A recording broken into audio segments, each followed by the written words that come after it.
হঠাৎ কইরা যদি রাত্রেবেলা কানা রাত্রে তাও আবার বাড়িতে অতিথি আয়ে তখন কেমনটা লাগে বলুন। কি খাও আমি অতিথি গো, কি যে কমু লোকে বোঝে না। দেখেন 9টা বাজতে যায়, এখন আমি কি খাওয়ামু কন অতিথি গো। কিন্তু হেরা তো আমার অতিথি, তাও আবার আমার বইন এইদিকে দেখেন সোফার ওপরে বালিশ দিয়া ঘর বানায় পুতুলে গো বসাইছে, আর আমার মাইয়া নিচে বইছে। মানে আমাদের বাড়িতে উল্টাই সিস্টেম চলে, বিড়াল সোফার মধ্যে ঘুমাইতেছে, পুতুল সোফার মধ্যে স্কার্ট পরে বসে আছে। যাই হোক, এখন আর চিকেন মটন কই পাই, তাই রাত্রেবেলা বসাই দিছি এখানে ঘি দিয়া সুন্দর মতো দুধ দিয়া সুজি আর করুম আলুর চচ্চড়ি সাদা সাদা। এই খাইয়াই তো আপ্লুত হইবে। আমি আবার রান্নাটা একটু ভালোই করি।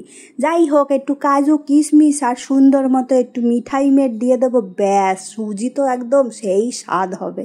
একটু মিঠাই মেট দিয়া দেখবেন সব কিছুতে, পায়েসে বলুন না সুজিতে বলুন, খাইতে যে কী টেস্ট হয়। কিন্তু এসব খাওয়া ভালো না জানি, তবু জিভ তো আমাগো মানে না, তাই একটু চুরি করে মাঝে মাঝে খায়নি। ওদিকে আবার আরেকখানে বিড়াল ঘুরঘুর করতেছে এইটা খাওয়ার জন্য। ওই দেখেন, আমরা ছোটোবেলায় সেই আমুল দুধ ওই চুরি করে করে খায় নিতাম গুঁড়াগুলো, এদিকে আমিও একটু খায় নিতেছি, আর আরেকটা পিছন দিয়ে আমারে কি অত্যাচার করতেছে, আমি কেন খাইছি তারে ছাড়া কি কমু, মা মায়েতে যুদ্ধ বাইদে গেছে।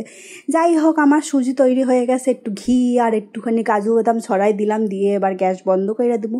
এই সুজি আপনারা লুচি রুটি পরোটা মুড়ি যা দেয়া খাইবেন তাই অমৃত লাগবে, এত সুন্দর সুজি। তাই জন্য আমার হাতের সুজি অনেক দিন খাইতে চাইছিল। তাই যাই হোক, সুজি আমার রেডি। আমার আবার লোক আসলে পরে তখন রান্না বান্না করতে ভাল লাগে না, লোক আসার আগে রান্না বান্না সাইডে একদম বয়ে থাকুম, দারুণ মজা লাগে গল্প করতে। মানে গল্প পাইলে রান্না বান্না ভুলে যাই, তখন আর হ্যাগো আমি খাওয়ান দাওয়ান দিতাম না।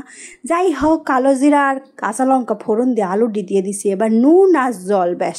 ওই দিক অর্ডার আইসে চা চাইসা, তাই চা বসাই দিছি। আর এই দিকে আমি একটু মিলাবট রাম করি, সিক্রেট এইসব বলা যাবে না, আসলে স্বাস্থ্যর খেয়াল তো আমারই রাখতে হবে।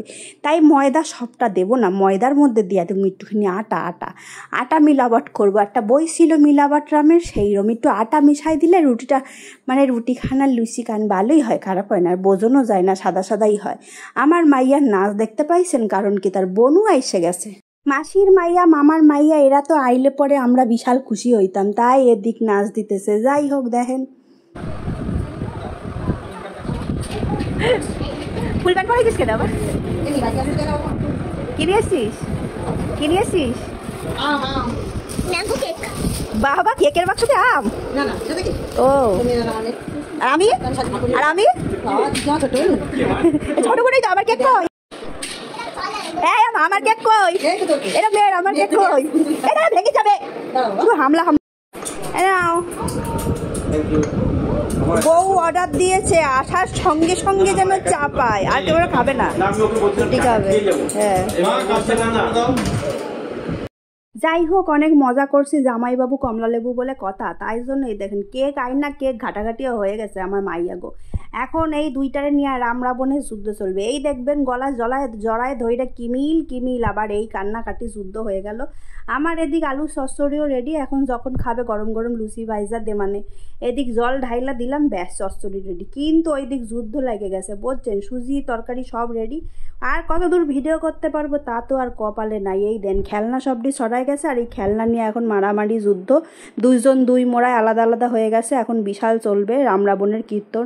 তাই ভিডিওটা এইখানেই শেষ করতেছি, কারণ এইগুলোর এখন খেয়াল রাখতে হবে, নাহলে কাজ যে কপাল ফাটবে সে ভগবানই জানে। যাই হোক, তাহলে tata, bye bye, love you all guys.